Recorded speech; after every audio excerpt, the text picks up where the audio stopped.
نحمده ونصلي ونصلي على رسوله الكريم اما بعد فاعوذ باللہ من الشیطان الرجیم بسم اللہ الرحمن الرحیم۔ آج جس عظیم شخصیت کا عرس سراپا قدس ہے وہ میرے آقا میرے مولا سیدی سرکار خواجہ دانا رضی اللہ تعالیٰ عنہ کے نام سے معروف و مشہور ہے۔ حضرت سیدنا خواجہ دانا رضی اللہ تبارک و تعالیٰ عنہ کا نام و نسب، آپ کا نام جو ہے سید جمال الدین ہے، اور نسب آپ کا جو ہے کئی واسطوں سے حضور علیہ السلام سے جا ملتا ہے۔ آپ کے والد ماجد کا نام حضرت سیدنا خواجہ بادشاہ پردہ پوش ہے۔ آپ کی ولادت باسعادت جونک یا جنوک نامی گاؤں میں جو بخارا میں خوارجم کے کچھ ہی دور پر واقع ہے وہاں پر ہوئی ہے، اور بچپن میں ہی آپ نے بڑے صدمات کو اٹھایا ہے۔ آپ کی بچپن کی بات بڑی الگ و بہت نرالی ہے، آئیے سماعت کیجیے۔ آپ کے سر سے ماں باپ کا سایہ اٹھ گیا۔ 4 ماہ کی عمر تھی کہ آپ کے والد ماجد حضرت سیدنا بادشاہ پردہ پوش نے جام شہادت نوش کیا، اور شاہ اسماعیل صفوی کی جنگ میں آپ شریک تھے۔ بشارت، آپ کے والد ماجد نے حضرت سیدنا بادشاہ پردہ پوش نے اپنے مرید خواجہ بابا عرف خواجہ حسن عطا رحمۃ اللہ تعالیٰ علیہ کو عالم رؤیا میں یہ تاکید فرمائی کہ وہ ان کے شیر خوار صاحب زادے حضرت جمال الدین خواجہ دانا کی تعلیم و تربیت میں جو ہے تربیت کا معقول طریقے سے انتظام کریں، اور ان کی تعلیم و تربیت میں کسی قسم کی جو ہے غفلت نہ برتیں۔ یہ بھی کہا جاتا ہے کہ حضرت خواجہ عبید اللہ احرار نے بھی خواجہ بابا عرف خواجہ حسن عطا کو اس قسم کی تعلیم فرمائی عالم رؤیا میں۔ یہ حکم پا کر خواجہ حسن صاحب رحمۃ اللہ تعالیٰ آپ کی تلاش میں نکلے۔ بہت تلاش کے بعد انہوں نے آپ کو ایک جھوپڑی میں دیکھا، خدا کا شکر بجا لائے، اور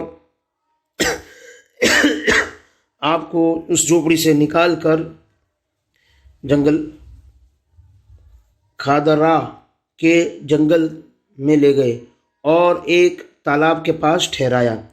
اب حضرت خواجہ سید حسن عطا کو فکر ہوئی کہ حضرت کو دودھ پلانے کا کوئی معقول انتظام کرنا ہوگا، چنانچہ وہ داعیہ کی تلاش میں گھوم پھر کر تھک گئے۔ بہت تلاش کرنے پھرنے کے بعد بھی مجبور ہو کر واپس آئے اور بارگاہ عزیزی میں دعا کی، اے پروردگار، اے رازق، اے مسبب الاسباب،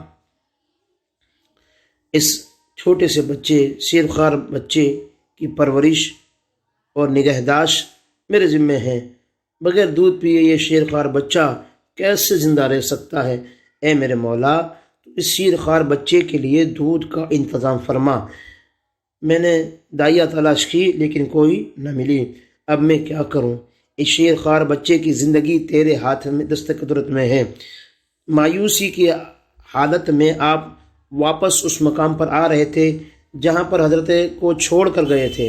ابھی کچھ ہی فاصلے پر ہی تھے کہ کیا دیکھتے ہیں کہ کوئی خوفناک جانور حضرت کو کھا جانے کی کوشش کر رہا ہے۔ انہوں نے تیزی سے قدم بڑھائے اور حضرت کے پاس پہنچ کر یہ دیکھ کر بہت متعجب ہوئے کہ ایک لولی ہرنی حضرت کو دودھ پلا رہی تھی۔ وہ خداوند تعالیٰ کا شکر بجا لائے اور سمجھ گئے کہ ان کی دعا بارگاہ عزیزی میں قبول ہوئی۔ اس ہرنی کا یہ طریقہ تھا کہ صبح و شام مقررہ وقت پر یہ ہرنی آتی اور حضرت کو دودھ پلاتی اور پھر چلی جاتی۔ جب تک حضرت کی دودھ پینے کی عمر رہی، ہرنی پابندی سے دودھ پلاتی رہی۔ اسی طرح سے وقت گزرتا گیا۔ حضرت خواجہ سید حسن عطا اپنی وفات سے قبل آپ کو یہ نصیحت فرمائی کہ اے میرے فرزند انجمند، اے میرے عزیز، اے میرے پیارے، او میرے بزرگ سچے اور کامل خلیفہ اور اس عالم کے ایک مہمان، میری نصیحت ہوش و غوث سے سنو اور اس کو یاد رکھو۔ یہ دنیا ایک مہمان خانہ ہے، ایک آتا ہے ایک جاتا ہے، جو آیا ہے اس کو جانا ہوگا۔ جس طرح مہمان ایک مختصر قیام کے لیے آتا ہے، اسی طریقے سے ہم سب اس دنیا میں چند روز کے لیے آئے ہیں۔ وقت آئے گا چلے جائیں گے، نہ کوئی رہا ہے نہ کوئی رہے گا۔ یہ دنیا بے وفا ہے، اس نے کسی کے ساتھ وفا نہیں کی۔ یہ دنیا مکر و فریب کی جگہ ہے، اور یہ سننا اور یہ فساد کی جگہ ہے۔ یہاں حقیقی چین و آرام نہیں ہے، سکون اور اطمینان قلب حاصل نہیں ہے۔ یہاں تو بلا و مصیبت اور دکھ اور درد سے دوچار ہونا پڑتا ہے، اور بہت سے صدمات برداشت کر کے اور بہت سی تکالیف اٹھا کر آخر کار کوچ کرنا پڑتا ہے۔ موت ہر جی روح کو آنی ہے، موت سے کوئی نہیں بچ سکتا۔ موت کا کڑوا پانی سب کو پینا ہے۔ موت سر پر سوار ہے، بھاگ کر کہاں جائیں اور چھپیں تو کس جگہ چھپیں؟ ہر جگہ موت کی دسترس ہے۔ پس تم کو چاہیے کہ موت سے نہ گھبراؤ، اور موت کے وقت خود کی مراد پہنچتے وقت اپنے کو پریشانی میں نہ ڈالنا، اور نہ ہی اپنے دل کو حیران اور پریشان کرنا۔ اتنا فرما کر حضرت خواجہ حسن نے 2 رکعت نماز ادا کی، سجدہ کی حالت میں جان شری جاں آفری کے سپرد کر دی۔ آپ کی زندگی میں اس قسم کا پہلا واقعہ تھا۔ والد ماجد اور والدہ ماجدہ نے جب آپ کو داغ مفارقت دیا تو اس وقت آپ کی عمر ہی کیا تھی؟ بچپن ہی کا تو عالم تھا۔ آپ کی والدہ اور والد کی شفقت اور محبت سے تو محروم ہو ہی گئے تھے۔ یہ واقعہ آپ کے ہوش میں ہوا، آپ سخت پریشان تھے کہ کیا کریں اور کیا نہ کریں۔ آپ اکیلے تھے، جنگل تھا، نہ کوئی معاون تھا اور نہ کوئی مددگار۔ آپ رنجیدہ خاطر بیٹھے سوچ رہے تھے کہ تہذیب و تکفین کا کیا ہوگا، نماز جنازہ کیسے ہوگی۔ انہی خیالات میں آپ ڈوبے ہوئے تھے کہ آپ نے دیکھا کہ قبلے کی طرف سے ایک نورانی گروہ آ رہا ہے۔ آپ دیکھ کر خوش ہو گئے، سمجھ گئے کہ یہ نورانی گروہ وہ فرشتوں کا ہے اور یہ غیب سے انتظام ہے۔ وہ نورانی گروہ حضرت خواجہ سید عطا کی نوش کے پاس آیا، نوش کو تالاب کے صاف و پاک پانی سے غسل دیا، کفن پہنا کر جنازہ تیار کیا اور نماز جنازہ پڑھی۔ دفن کے بعد آپ کو تسلی و تشفی دے کر وہ نورانی گروہ غائب ہو گیا۔ حضرت خواجہ سید عطا کی وفات کے بعد حضرت والد ماجد نے حضرت سید بادشاہ پردہ پوش نے خواجہ سید محمود کو عالم روح، خواجہ سید حضرت محمد کو عالم روحیہ میں یہ حکم دیا کہ ان کے صاحب زادے حضرت خواجہ دانا کو مزید تعلیم و تربیت دے، ابھی ان میں کمی ہے۔ آپ کے والد ماجد نے ان سے فرمایا کہ میرا لڑکا ابھی پورے طور پر تعلیم سے بہرہ مند نہیں ہوا ہے، اس کو مزید تعلیم کی ضرورت ہے اور اس کی تربیت بھی خاطر خواہ نہیں ہوئی ہے۔ تم کو چاہیے کہ اس کی تعلیم و تربیت سے غافل نہ ہو، میں اس کو تمہارے سپرد کرتا ہوں، اس کی تعلیم و تربیت کی ذمہ داری تم پر ہے، تم کو چاہیے کہ اس فرض کو بخیر بخوبی انجام دو۔ یہ حکم پا کر حضرت خواجہ سید محمد حضرت کی تلاش میں نکلے۔ تلاش کرتے کرتے خاورا کے جنگل میں پہنچے تو دیکھا کہ حضرت ہرنوں کے ٹولے میں رونق افروز ہیں۔ ہرن حضرت سید محمد کو دیکھ کر نہ بھاگنے لگے تو حضرت بھی ان کے ساتھ ہو لیے۔ کئی دن تک ایسا ہی ہوا کہ جب خواجہ سید محمد وہاں پہنچتے تو حضرت ہرنوں کے ساتھ نکل پڑتے۔ ایک دن حضرت خواجہ سید محمد جو ہے تھک گئے، آخر کار کب تک ان سے بھاگیں گے یہ تو، اور حضرت خواجہ سید کب تک ان کا پیچھا کریں گے۔ انہوں نے حضرت کو عاجزی و منت اور محبت سے روک کر کہا کہ آپ مجھ سے واقف نہیں، میں کوئی اجنبی نہیں ہوں، آپ کے والد ماجد نے مجھے آپ کی تعلیم و تربیت پر مامور فرمایا ہے، پھر آپ مجھ سے کیوں بھاگتے ہیں؟ یہ سن کر حضرت رک گئے اور وہیں رہنے لگے اور تعلیم حاصل کرنے لگے۔ آپ کے والد ماجد کے حکم کے مطابق جو انہوں نے عالم رؤیا میں دیکھا تھا کہ حضرت خواجہ سید عطا نے آپ کو ابتدائی تعلیم دی اور آپ کی تربیت پر کافی دھیان دیا، ان کی وفات کے بعد حضرت خواجہ سید محمد کو حضرت والد ماجد نے عالم رؤیا میں حکم دیا کہ وہ حضرت کو تعلیم و تربیت دے۔ چنانچہ انہوں نے 6 سال تک تعلیم دی، اس کے بعد وہ اپنے وطن لوٹ گئے۔ حضرت خواجہ سید محمد کے چلے جانے کے بعد آپ جنگل میں تنہا رہتے تھے، عبادت کرتے تھے۔ آپ کی عبادت کا طریقہ یہ تھا کہ آپ ایک وسیع دائرہ کے بیچ میں بیٹھتے تھے اور آپ کے چاروں طرف جنگل کے جانور ہوتے تھے۔ آپ جب اللہ اللہ کہتے تو جنگل کے جانور بھی نقل کرنے کی کوشش کرتے، اس طرح سارا جنگل اللہ اللہ کے ذکر سے گونج اٹھتا تھا۔ آپ جنگل کی قدرتی زندگی پسند فرماتے تھے، جس میں کوئی تکلیف، کوئی بناوٹی، کوئی ڈپلیکیٹ چیز نہیں تھی۔ جانوروں سے مانوس اور انسانوں سے دور رہ کر آپ جنگل میں اللہ اللہ کرنے میں خوشی پاتے تھے۔ انسان کو دیکھ کر آپ بھاگتے تھے۔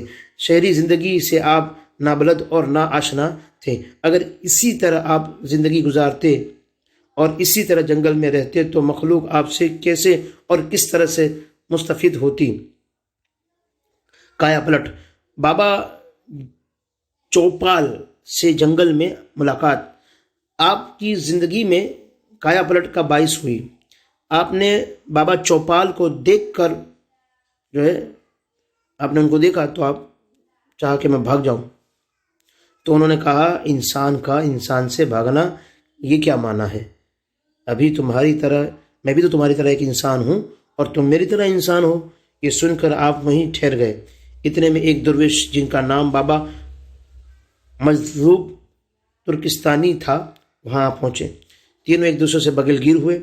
حضرت چوپال نے اپنی بغل میں سے 3 گرم روٹیاں نکالی، یعنی اپنے تھیلے میں سے، اور حضرت خواجہ دانا حضرت مجذوب ترکستان کے سامنے رکھ دی۔ پھر ان میں سے ایک روٹی کو اٹھا کر اس کے 3 ٹکڑے کیے۔ اس 3 ٹکڑوں میں سے ایک تو انہوں نے خود کھایا اور ایک حضرت کو پیش کیا اور ایک حضرت مجذوب ترکستان کو دیا۔ سب نے خوشی خوشی وہ ٹکڑے کھائے۔ حضرت چوپال کا دیا ہوا ٹکڑا کھا کر حضرت کی زندگی میں ایک الگ نمایاں تبدیلی واقع ہوئی۔ اب آپ شہری زندگی کی طرف مائل ہوئے۔ شہری زندگی سے نفرت دور ہوئی اور جنگل کی زندگی سے جو لگاؤ تھا وہ ختم ہو گیا۔ آپ نے جنگل چھوڑ کر شہر میں رہنا شروع کیا۔ آپ بلخ تشریف لے گئے، کیونکہ واقعہ بڑا طویل ہوتا جا رہا ہے اور کلپ بڑی لمبی ہو چکی ہے، تو میں جلدی آپ بلخ گئے۔ وہاں سے پھر آپ ہندوستان تشریف لائے، وہاں سے آپ آگرہ آئے اور آگرہ سے پھر آپ بڑودہ آئے اور بڑودہ سے پھر آپ سورت گئے اور سورت میں آپ نے قیام فرمایا۔ سورت میں آپ نے مستمل قیام رہنے لگے۔ سورت میں آپ رشد و ہدایت و تعلیم و تلقین فرماتے ہیں اور نقشبندی سلسلے کو پھیلاتے ہیں، کیونکہ آپ حضرت سیدنا جو حسن عطا تھے ان کے مرید تھے، ان کے خلیفہ بھی تھے۔ آپ کو انہوں نے بچپن میں ہی خلافت عطا فرمائی تھی، تو آپ ان کے سلسلے میں مرید کرتے تھے، حضرت سید حسن عطا کے سلسلے میں، تو وہ سلسلہ نقشبندیہ تھا۔ حالانکہ آپ کے تمام سلاسل کی خلافت تھی اور آپ منبع رشد و ہدایت تھے۔ آپ کی بے شمار کرامتیں ہیں اور بے شمار آپ کی کرامتوں کے واقعات ہیں، اور آج بھی الحمدللہ آپ کے آستان مبارک سے کرامتوں کا ظہور ہوتا ہے۔ چونکہ کلپ کافی لمبی ہو چکی ہے، اس لیے میں بس آخری بات بتا دوں کہ بڑھان پور آپ تشریف لے گئے تھے، تو کچھ لوگوں نے چاہا کہ آپ کو آگرہ لے جائیں،